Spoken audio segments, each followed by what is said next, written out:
Hi நண்பர்களே, அனைவருக்கும் இனிய மாலை வணக்கம். இப்போ நம்ம மல்லாட்டை தண்ணி பழுக்க வந்தாச்சு. ஒரு சரவு பழுக்கியாச்சு, இன்னொரு சரவு பழுக்கிறப்ப தான் நான் வந்தேன். பாருங்கள், தட்டு வானல் எல்லாம் வச்சுக்கிறோம் மொண்டு குத்துறதுக்கு. அது எங்கள் வீட்டுக்காரங்க பழுப்பு போட்டு தண்ணி பழுக்கிறாரு. இப்போ அதை மொண்டு ஊற்றுறோம். எங்கெங்கெல்லாம் தேங்குதோ அங்கெல்லாம் தேங்காத இடத்துக்கு மொண்டு குத்த வேண்டியதான். இங்கே பாருங்கள், ஏன்னா அப்படியே விட்டா ஈரம் காயத்துக்கு ரொம்ப நாள் ஆகும், அப்படியே தண்ணியே பாயறதுக்கு. அதுக்காக தான் இப்படி பழுக்கிறது.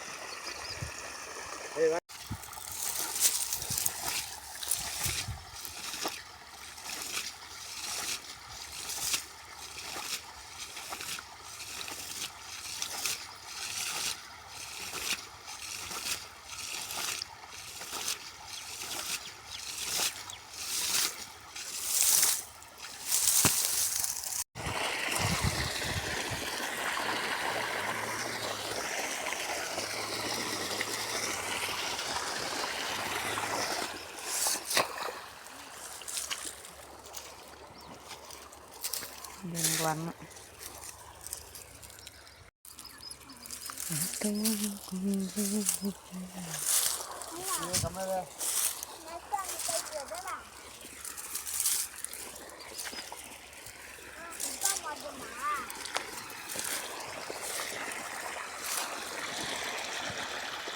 மோட்டர் ஆஃப் பண்ணிட்டு அங்கே போய் நான் சொல்லும் போது அங்கே கோணி இருக்க பெரிய கோணி அதை எடுத்துன்னு வா, அதில் மலாட்டை வாரிங்களா.